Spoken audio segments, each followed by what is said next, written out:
Señal directa.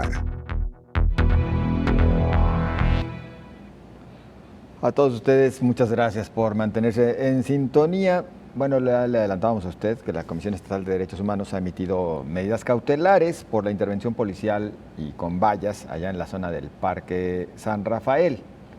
Nosotros agradecemos el que nos acompañe al teléfono para comentarnos a propósito de estas medidas cautelares a la cuarta visitadora general de la Comisión, Katia Marisol Rico Espinosa. Buenas tardes, gracias por acompañarnos.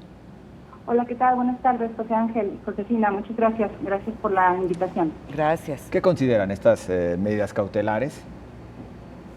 Bueno, mira, José Ángel, por ahí he tenido la oportunidad de platicar con ustedes días anteriores y efectivamente a raíz de la visita que nosotros estuvimos realizando con personal de la Comisión de Derechos Humanos el día lunes y el día martes, el 15 y el 16 de mayo, atendiendo obviamente a los deberes y a las facultades de la Comisión, emitimos unas medidas cautelares dentro del propio seguimiento de la recomendación que, como yo les había comentado en anteriores ocasiones, nosotros mantenemos una recomendación vigente en su cumplimiento en torno a los hechos que acontecen en el Parque San Rafael. Estas medidas cautelares se emitieron y fueron notificadas a diversas autoridades involucradas. En este caso, al secretario de Seguridad del Estado, a la comisaria vial, al titular de la Policía Metropolitana de Guadalajara y también al comisario de la Policía de Guadalajara. Son 3 medidas cautelares que emitimos a ellos, a estas autoridades en específico, y muy relacionadas con los hechos, pero también enfocándonos un tanto a las circunstancias que acontecen en este momento en la zona. La primera de ellas, pues obviamente que se garantice el libre tránsito de las personas que circulan o habitan en la zona, obviamente bajo el entendido de que si bien existen restricciones legales a esta libertad de tránsito, pues las mismas deben de estar impuestas por la vía judicial o administrativa, y la finalidad de estas limitantes deben de ser en todo momento de salvaguardar la integridad y seguridad de los habitantes, no en exceso. La segunda de ellas, que se garantice en todo momento un trato digno y respetuoso a las personas defensoras de derechos humanos que se presentan en la zona, porque nosotros desde la recomendación del 2018, la 19 del 2018 que involucra el Parque San Rafael, hemos hecho énfasis y reconocido la importancia del colectivo que ha buscado el respeto de los derechos humanos por las 2 vías que existen dentro del sistema jurídico mexicano, ¿no? Entonces, la tercera de ellas, pues, es que se garantice también un entorno seguro y propicio para las personas defensoras, en este caso muy en específico atendiendo a lo que nos rige actualmente. En aquella recomendación que te comento, la del 2018, no se encontraba vigente porque no había sido ratificado por México, ni mucho menos había entrado en vigor, pero actualmente ya se encuentra vigente un acuerdo, el primer acuerdo regional, sobre temas de personas defensoras y medio ambiente. Este acuerdo se llama, es el Acuerdo Regional sobre Acceso a la Información y Participación Pública y Acceso a la Justicia en Asuntos Ambientales.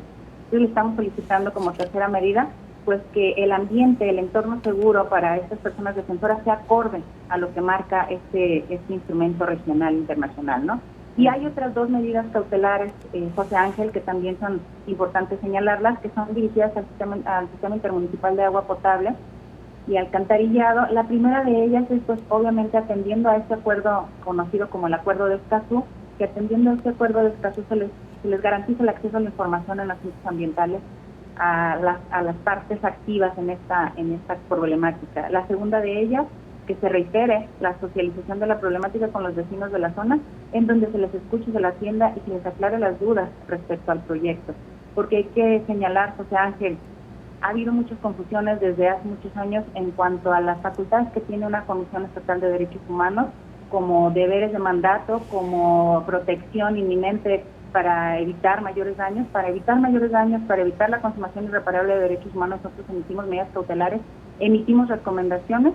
Sin embargo, para limitar, para detener o impedir la continuación de una obra, escapa de nuestras facultades. Entonces eso desde hace muchos años ha habido un poco de conflicto en el entendimiento. Por ejemplo, las suspensiones provisionales, las suspensiones definitivas, que yo en anteriores ocasiones he platicado con ustedes, pues es una situación que escapa de nuestras facultades conocer. El desacato de las autoridades escapa de nosotros. Entonces ahí sí ser muy claros, pero dentro de nuestros deberes constitucionales, somos un órgano constitucional autónomo, se encuentra precisamente el emitir medidas cautelares y recomendaciones. Todo eso lo hemos hecho desde el 2017, desde marzo del 2017 lo hemos hecho dentro del expediente de San Rafael. Las personas afectadas, las personas que son peticionarios con nosotros, tienen conocimiento, si no, pues con todo gusto aquí está el expediente para que también lo tengan a la vista. Todo lo que hemos hecho desde el 2017 hasta la fecha, hasta las medidas cautelares que emitimos el día de ayer, y que bueno, todos van encaminadas obviamente a evitar la consumación irreparable de violación de derechos humanos dentro del ámbito de nuestras facultades. Katia, buenas tardes. Y por la gravedad del tema, ¿qué respuesta han tenido a las autoridades que giraron ustedes estas medidas cautelares? De hecho, se les notificó y estamos esperando el día de hoy a ver si tenemos respuesta por parte de ellos. Hasta ahorita ni una respuesta. Sí, hasta el momento no. Lo preguntaba por la gravedad porque, pues si yo fuera de las personas, una institución señalada, lo más rápido posible contestar, porque bueno, esto va aunado, encadenado a la primera recomendación que ya hicieron y que también, pues digamos que está a medias.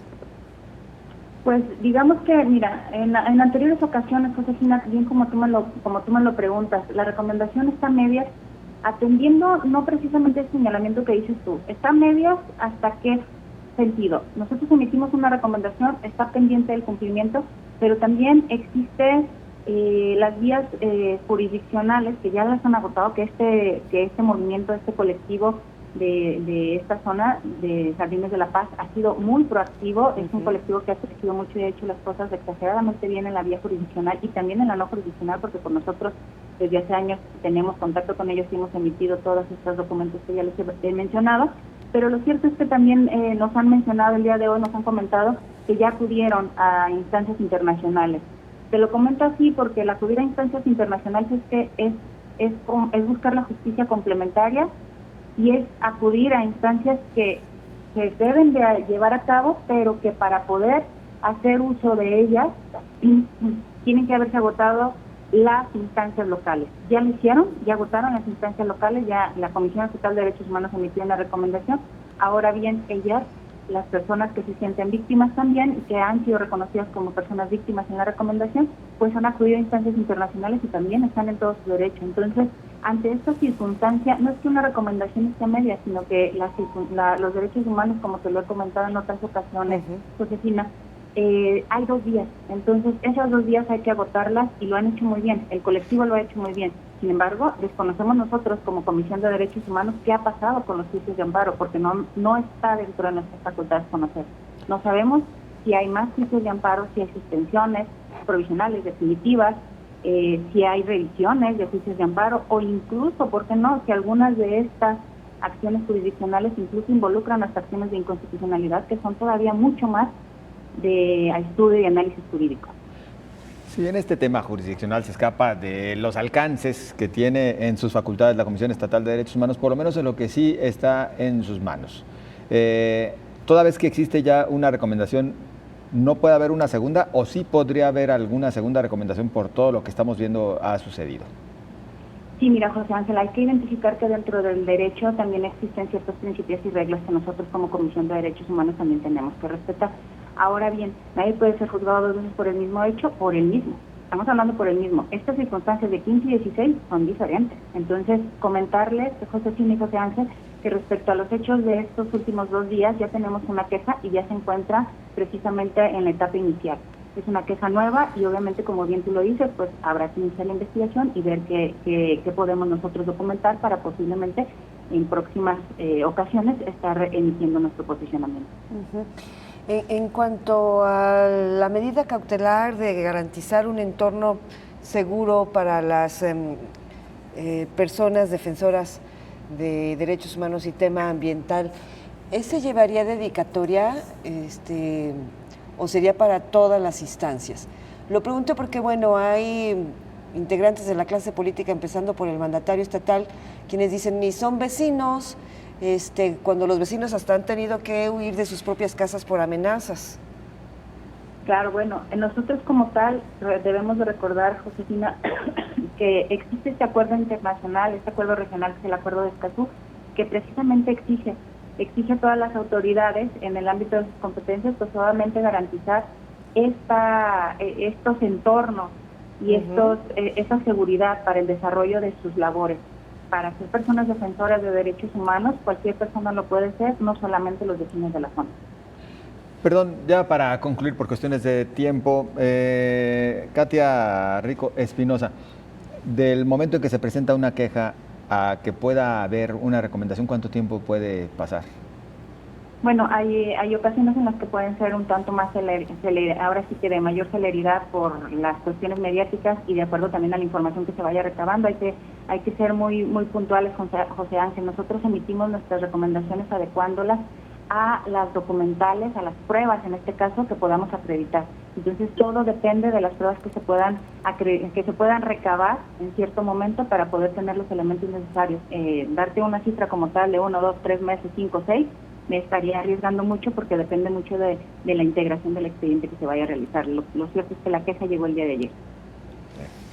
Pues le agradecemos el acompañarnos, le agradecemos la apertura y bueno, por supuesto que vamos a seguir muy en comunicación. Claro que sí, José Ángel, Josefina, muchísimas gracias. Estamos aquí a sus órdenes y a su disposición.